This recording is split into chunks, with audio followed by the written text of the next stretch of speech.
Scorpio, hi! Welcome to Mr. Queen PH at ito ang inyong monthly reading for May 2024. So this is a general reading, just take what resonates.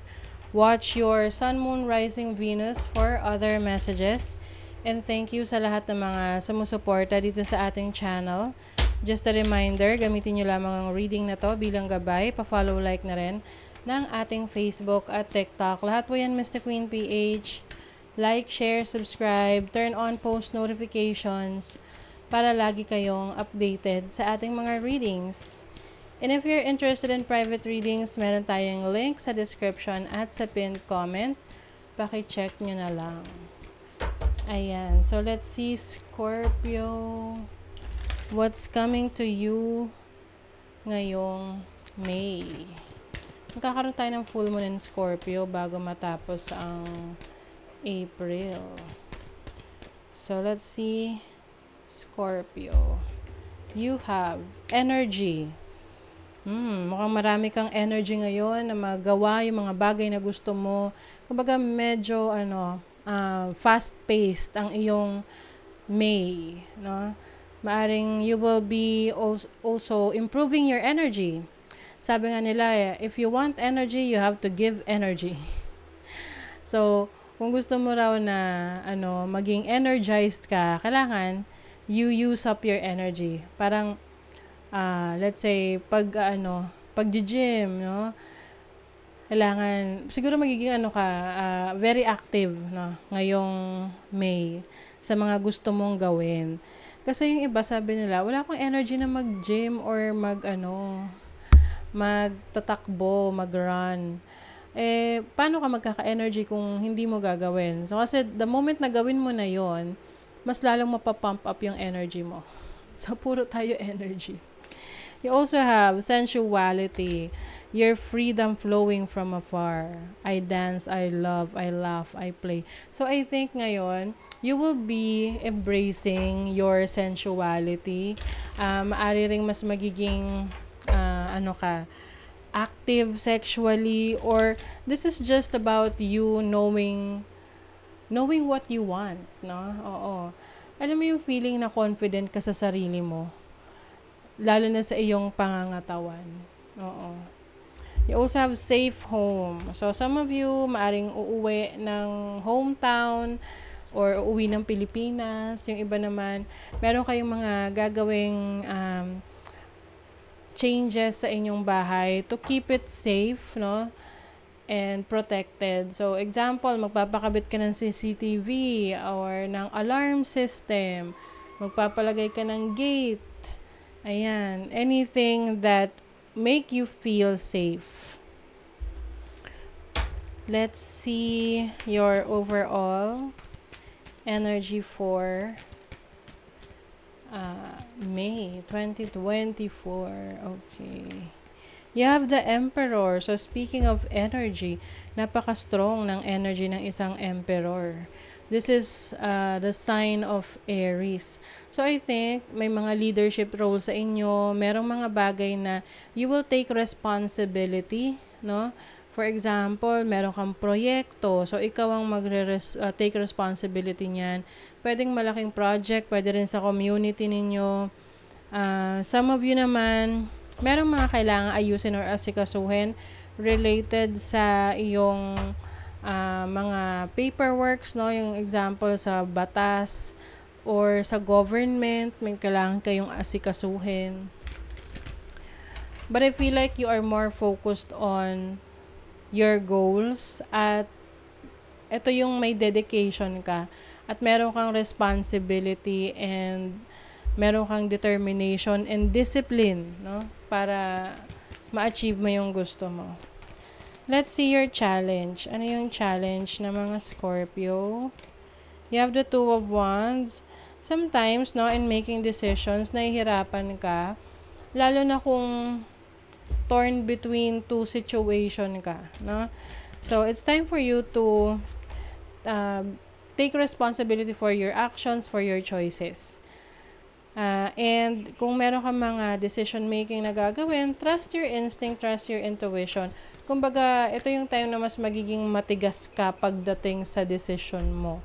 na hindi yan basta-basta mababali, no? Kumbaga. Kasi mahirap yung pabago-bago ka ng desisyon dahil lang sa may mga kino-consider ka. Kaya nga bago ka mag-decide, you have to make sure na napag-isipan na pag-aralan mo na. Para kumbaga, yung iyong reputation is hindi rin naman magiging questionable. Kasi yung iba pag sinabi, boss ka sa trabaho, no? Tapos, pabago-bago yung decision mo, ano na lang sasabihin ng mga tauhan mo na unreliable ka or unstable ka pagdating sa decision making.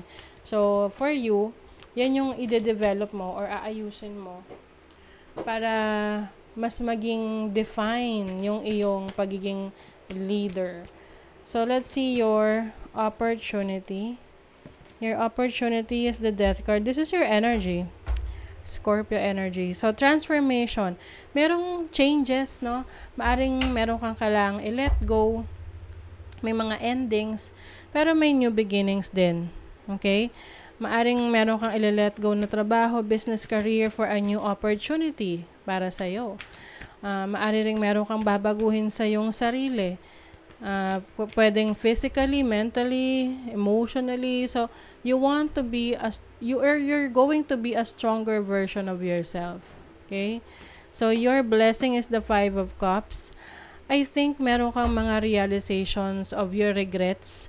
Kung may mga bagay na sa tingin mo na missed mo na opportunity, hindi ka na parang malulungkot pa doon. Kasi alam mo na kung hindi mo kung na-miss mo yon, hindi napunta sa'yo, ibig sabihin it's not for you. Okay? And I feel like you are now willing to know ano pa yung iba mong options, ano pa yung natirang opportunity sa'yo. Kasi hindi ka naman mawawalan ng oportunidad para mag-explore pa ng ibang mga bagay. Oo. And some of you, pagdating sa relationship, kung meron kayong losses, merong separation, syempre malulungkot ka dyan. But at the same time, you will also feel yung excitement nung panibagong experience na, meron na akong kalayaan na magawa yung gusto ko, 'di ba? Yung mga ganon. So, some of you mas magiging focus rin kayo sa inyong spirituality, sa inyong mga pinaniniwalaan, belief system. Maaring magagawa kayo ng special space sa bahay nyo na kung saan doon kayo pwedeng mag-meditate, may alone time kayo, mas nakaka-connect kayo sa inyong higher self, sa inyong spirit guides. You also have nurture. So, you're going to take care of your career, your business, kung saan man, ano man yung pinagkakakitaan mo. And some of you, pwedeng meron kayong pagkakataon na mag-share din ng inyong mga nalalaman, yung inyong expertise sa iba. Kasi meron kayong kakayanan na makapagturo ng inyong skill set. So, pwedeng meron kayong opportunity maging mentor, teacher. Ayan. So, yung iba, you are preparing for that. Nagpe-prepare ka para magturo sa ibang tao. Yes. I think yung iba, pagdating sa work, maaring ang inyong leadership role ay may kinalaman sa pagiging mentor, trainer, coach, ganyan.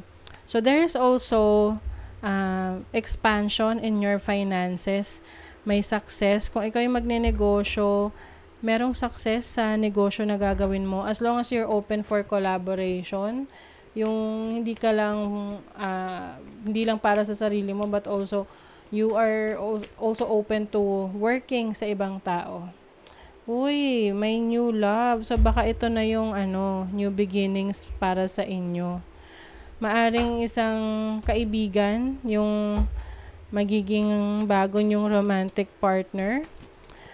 Feeling ko kasi yung iba sa inyo parang nasabotahe pagdating sa relationship eh. Kaya nauwi sa separation. Yung parang ayaw na talaga ng isa, so gumawa na lang ng kalokohan as an excuse para maghiwalay. You have the Magician and the Justice card. So don't worry because you will receive the justice that you deserve, no? Kung meron mang taong nanloko sa'yo, especially sa relationship, Ayan, makukuha mo yung justice na yan. And you will also be able to manifest yung iyong new partner kung ikaw ay naghahanap ng bagong relationship. So, iwasan nyo na lang mag-overthink kasi meron ditong nag-aalala na baka meron daw na tao na against sa kanya. Oo, or going against this person. 'Di ba, my love? You're going to, some of you, opening up to a new relationship.